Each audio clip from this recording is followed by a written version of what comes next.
Hello everybody, I am Luciana, the Emotional Mastery Coach. I am a modern day ordained Buddhist priest and I teach women how to master their emotions using mindfulness. Now in this video, I want to talk to you a little bit more about Buddhism, especially if you're just getting into learning more about it and contemplating if this is something that you can begin to apply in your life. So if you're interested, please keep watching. Now, before we begin, if you are choosing to live a more conscious life and you want to learn more about meditation, spirituality, emotional mastery, and how to grow your own conscious-based business, I will invite you to subscribe to the channel and hit that little bell button so you can be notified of upcoming videos. So Buddhism, right? This is like a big topic that it's becoming more popular now since so many people are talking about Buddhism. Meditation and mindfulness are becoming so much more popular that then we know and begin to connect meditation and mindfulness with Buddhism, but then we have really no idea what Buddhism is about. So today I want to share with you some important and simple information so you can start your journey in learning about Buddhism and just paying attention if some of its teachings could be something that you could utilize into your life. So where did Buddhism come from?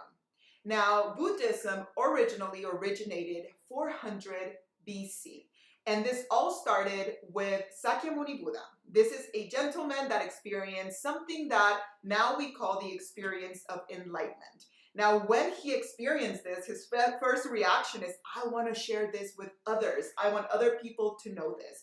So he started teaching the people around him. Now, one very interesting thing is that obviously when this happened, he didn't say, you know what, let's start a religion, let's call it Buddhism. No, simply Sakyamuni Buddha started to teach to others what he discovered. Now, one thing was clear is that what he was teaching really had an impact and had value in the lives of other people. People learned the information and said, this helps me. It is the only way that something after so many years could continue to be valuable in the lives of people. Now, throughout the years, and so many people were practicing this techniques, now it only made sense to put a name to it, and that is where that term Buddhism comes from. But it's not like if originally Buddhists were calling themselves or what they practice Buddhism, which is very interesting and important to know. Now, as Buddhism started growing and growing throughout the many years, like with anything else in life, it has evolved. So it is a very extensive practice. It does come from two main kind of branches of Buddhism that have kind of expanded into many different ones where it has just evolved. And for me, the value in that is that as human beings evolve, the Sangha sees the value of sometimes approaching the teachings or sharing them with others, or even incorporating them into different things. So if you kind of go to Google and put Buddhism and you find all this different information out there, know that it's okay. It's kind of the evolution of where this came from and where it is now. But at the core, all of the Buddhist practice have certain fundamental things that are important that continue throughout the years. Some of these may be what we call the Four Noble Truths, the Eightfold Path, living a middle path. It may be the concept of enlightenment, the concept of reincarnation, even though even some more modern Buddhist traditions feel that even if you don't believe in reincarnation, it doesn't mean that you cannot practice Buddhism. And because some of the teachings of Buddhism are so easy, simple, and useful for every human being to practice, regardless of your faith or religious beliefs, many people don't even connect or consider Buddhism or the teachings of Buddha a religion. So now we have people that really connect with their Christian faith, with their Catholic faith, with their Hindu faith, practicing teachings of Buddha. And practicing teachings, you can even remove the word Buddha, of compassion, practicing teachings of mindfulness, practicing teachings of kindness toward other human beings, of respecting living beings, things like that. So I want you to see how much the fundamental teachings of Buddha have evolved, where now you don't have to connect them with Buddha or even any other teaching. You can just adapt them into your life, which I find that it's one of the best things that could happen. Personally, myself, I grew up Catholic, and as I went through the process of learning more with the Mahasriya Buddhist tradition, I learned not only the powerful teachings of Sakyamuni Buddha, but I also learned a lot of teachings that had to do with Hinduism, with Christianity, with Kabbalah, with even concepts of quantum physics and how to process your emotions and being mindful of emotions, where it's not only about Buddhism, it's about a way of life. But it's good to understand where everything came from in order for it to make sense to you. One of the beauties of the practice of Buddhism, the teachings of Sakyamuni Buddha, is that you can practice them without needing to label yourself as anything. If the label gives you a sense of purpose and it helps you, use it. You are a free being and you can allow yourself to identify yourself as a Buddhist, somebody practicing Buddhism, somebody called to the teachings of Sakyamuni Buddha. Now, if that doesn't work for you, you can have a different religious preference or religious beliefs and still practice mindfulness, meditation, compassion, kindness, and it's okay. I really believe that Sakyamuni Buddha never had the desire to make this religion. He had a passion to share the wisdom that he had discovered, and through the years it has evolved, and we want to respect the evolution of things. But remember, if you want to start practicing the teachings, or not even practicing, learning about the teachings of Buddhism, that is the best place to start. You are learning ways of how you can become a better human, how you can be more conscious. It doesn't mean that you have to belong to anything. That is one of the things that called me, because at the foundation, I find that one of the most powerful parts of being a human being is to respect our freedom. We all have the freedom of free will. That is what you experience in here. No law. Nobody can control what happens here, and what you live in this body. So if any of the practices inside Buddhism help you, why not incorporate it into your life without labeling yourself as that? Now, something interesting was that when Buddha experienced enlightenment, what he experienced in that change of consciousness and perspective of life, when he elevated from just living from that place of pain, of just this human experience of life may be harder, why am I suffering, who did this to me, and was able to face his own demons, to be able to reach this place of awakening. I am not just that. I am also a divine being. I am also a conscious being. Is that he awakened pretty much to a sense of consciousness. So it wasn't like he awakened to a person. It wasn't like he thought he was different than anybody else and he was this God that you needed to be. Buddha awakened to consciousness. And consciousness revealed to him that he wasn't just the limiting human being he was perceiving himself as. That is the foundation of the teaching he wanted to share with other people.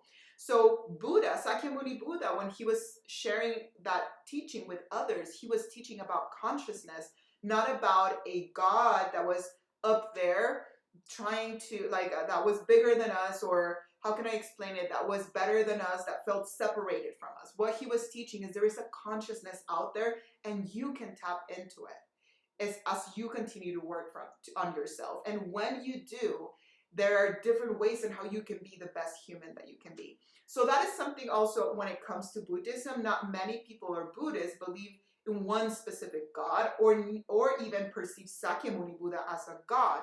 He was a great teacher.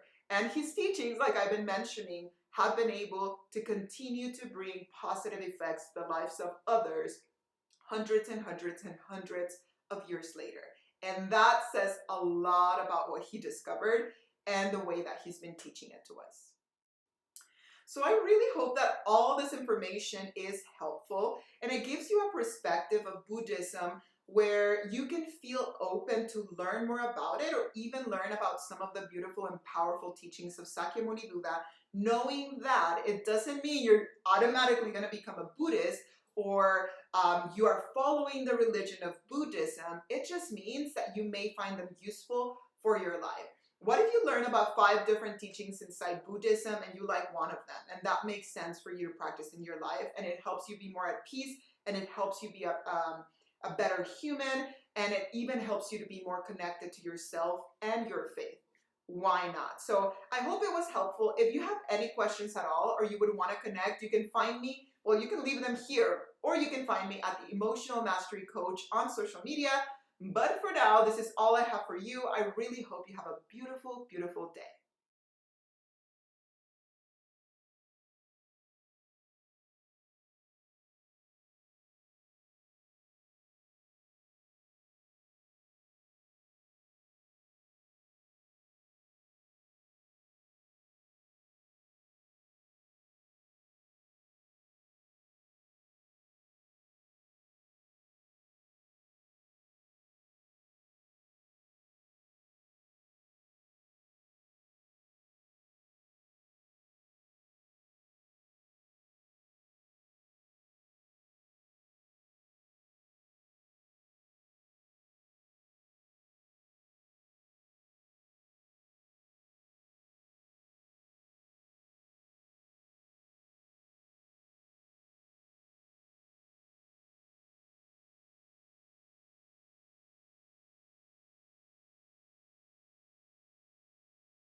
Now, throughout the years, to make sense of the fact that many people were learning some same techniques, Buddhists started to accept everything they were learning kind of as a religion, right? Maybe they were not calling it like that directly, but the world started calling Buddhists that they were part of Buddhism, and then Buddhism got named a religion. Now, because Buddhism has over 300 million followers or people that practice teachings of Sakyamuni Buddha, now all of those people are called Buddhist, which means they practice Buddhism, and that makes it one of the biggest religions in the world. Very interesting, because like I mentioned, it's not like that was the goal of Sakyamuni Buddha. That has been the evolution.